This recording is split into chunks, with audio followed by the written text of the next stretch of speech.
Assalamualaikum warahmatullahi wabarakatuh. Kami dari kelompok 2 akan mencoba mempresentasikan tentang nilai filosofis batik khas Sidoarjo pada kehidupan masyarakat sekitar kajian etnolinguistik.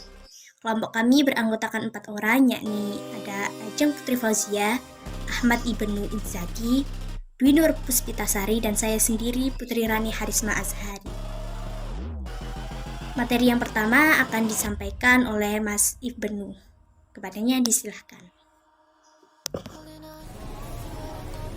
Abstrak. Penelitian ini bertujuan untuk mengetahui sejarah batik yang ada di Sidoarjo, makna nama dan bentuk setiap batik yang ada di Sidoarjo, dan hubungan etnolinguistik dengan batik Sidoarjo. Penelitian ini menggunakan pendekatan etnolinguistik. Hasil penelitian ini menunjukkan bahwa setiap batik yang ada di Sidoarjo memiliki makna dan arti. Makna dari batik ini adalah gambaran dari masyarakat sekitar tempat batik itu lahir, serta batik Sidoarjo adalah bagian dari budaya yang patut dilestarikan dan dijaga dengan baik oleh anak negeri. Pendahuluan. Batik telah lama hadir di Nusantara sejak dulu kala. Batik telah menjadi bagian yang tak terpisahkan dalam setiap denyut kehidupan manusia Indonesia. Batik adalah warisan budaya yang harus dijaga dan dilestarikan. Batik tidak hanya memberi sebuah tinggalan barang saja, bahkan karena adanya batik, banyak masyarakat Indonesia menggantungkan mata pencahariannya di bidang ini. Batik mendapatkan tempat tersendiri di kehidupan mereka, di kehidupan Indonesia. Batik merupakan bahan yang sangat erat dengan nilai budaya masyarakat. Batik tidak hanya sebagai hasil produksi semata, namun juga merupakan hasil budaya dari suatu masyarakat. Dari pengertian ini diambil penjelasan bahwa nilai budaya masyarakat telah ditulis dan digambarkan di dalam pembuatan kain batik sebagai nilai historis. Batik memberikan banyak sekali manfaat secara finansial bagi Indonesia. Perdagangan batik sudah menembus pasar luar negeri, dan masyarakat luar negeri menerima dengan baik batik yang berasal dari Indonesia. Batik bisa membesarkan nama Indonesia di dunia. Pengertian etnolinguistik, yang intinya adalah studi atas fenomena kebahasaan dalam rangka memotret fakta kebudayaan masyarakat setempat, yang merupakan penutur bahasa tersebut. Dapat dirumuskan secara singkat bahwa bidang telah ngelus etnolinguistik adalah fenomena kebahasaan yang terkait dengan unsur-unsur budaya yang meliputi 7 unsur. Tentu saja selain unsur yang berupa bahasa, ketujuh unsur budaya itu secara lengkap dan urut adalah: 1. Bahasa, 2. Sistem pengetahuan, 3. Organisasi sosial, 4. Sistem peralatan hidup dan teknologi, 5. Sistem mata pencaharian hidup, 6. Sistem religi, serta 7. Kesenian. Jadi manakala ada telah kajian, penyelidikan, dan pemeriksaan atau penelitian atas fenomena perbahasaan terkait dengan sekurang-kurangnya 1 dari 6 unsur budaya yang ada, kajian tersebut tergolong kajian etnolinguistik. Metode yang digunakan dalam penelitian ini adalah metode penelitian deskriptif kualitatif. Data yang diperoleh ialah data pengamatan yang dilakukan pada daerah yang disebut sebagai kampung batik. Di daerah Sidoarjo dan beberapa data yang diperoleh dari sumber batik itu di internet maupun pada daerah batik langsung. Pembahasan pengertian etnolinguistik. Etnolinguistik merupakan cabang ilmu linguistik yang mempelajari struktur bahasa berdasarkan cara pandang dan budaya yang dimiliki masyarakat. Sejarah batik. Menurut sejarah, batik tulis tradisional di Sidoarjo ini berpusat di Jetis pada tahun 1675. Batik ini mula-mula diajarkan oleh Mbah Mulyadi yang konon merupakan keturunan dari Raja Kediri yang lari ke Sidoarjo. Mbah Mulyadi mengawali berdagang di Pasar Kaget yang kini dikenal sebagai Pasar Jetis.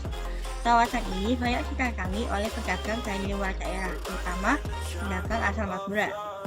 Para pedagang Madura ini sangat menyukai batik tulis buatan warga Jetis. Pada tahun 1950-an, usaha batik Jetis ini didirikan lagi oleh seorang warga wanita yang bernama Wirdiasih atau yang sering dipanggil Bu Ida. dan banyak warga Bugis yang pada waktu itu masih menjadi pegawainya.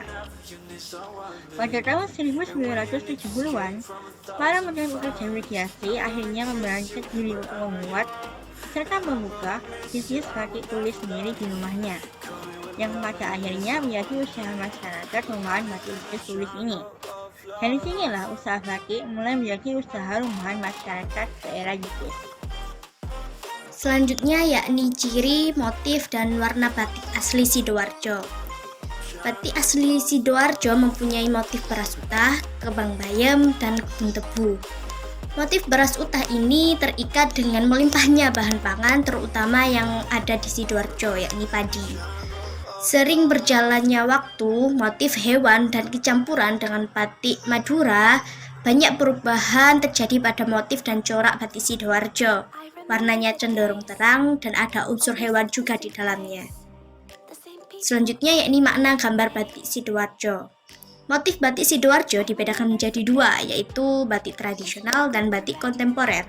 Pada batik tradisional, motif-motif lebih terikat pada kekayaan alam Sidoarjo, seperti kembang bayam, karena pada saat itu banyak sekali tanaman bayam yang ada di Sidoarjo.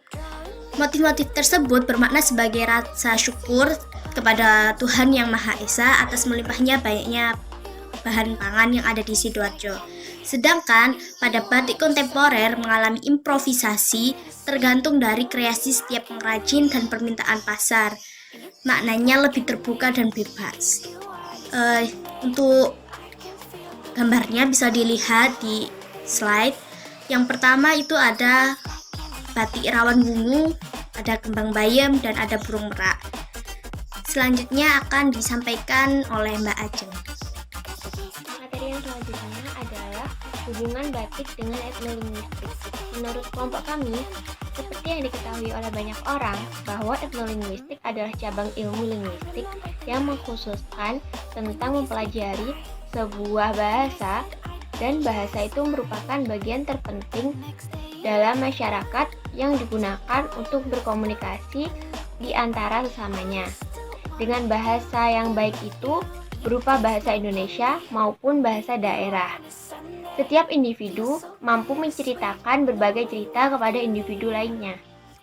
Namun, selain dari itu, sebuah cerita tidak hanya bisa disampaikan hanya dari mulut ke mulut saja, namun juga melalui sebuah gambar dari berbagai media, entah itu buku, batu, maupun media lainnya, ataupun kain.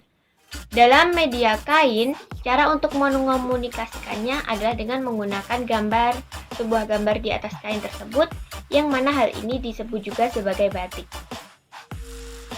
Kesimpulannya, dengan kajian ini menghasilkan pembahasan bahwa batik juga merupakan bagian dari kajian etnolinguistik. Dengan penggambaran makna yang ada di dalam motif batik yang ada, setiap daerah di Nusantara memiliki ciri khas dalam menggambar batik.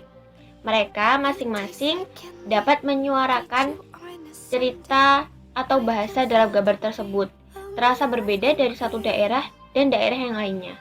Hal tersebutlah yang membuat penggunaan media gambar sebagai alat untuk menyebarkan sebuah cerita sudah lumrah berada di masyarakat. Saat orang melihat gambar batik dari sebuah daerah, selain dari seni, mereka juga tahu cerita yang ada di setiap gambar tersebut dan daerah tersebut. Sekian dan terima kasih.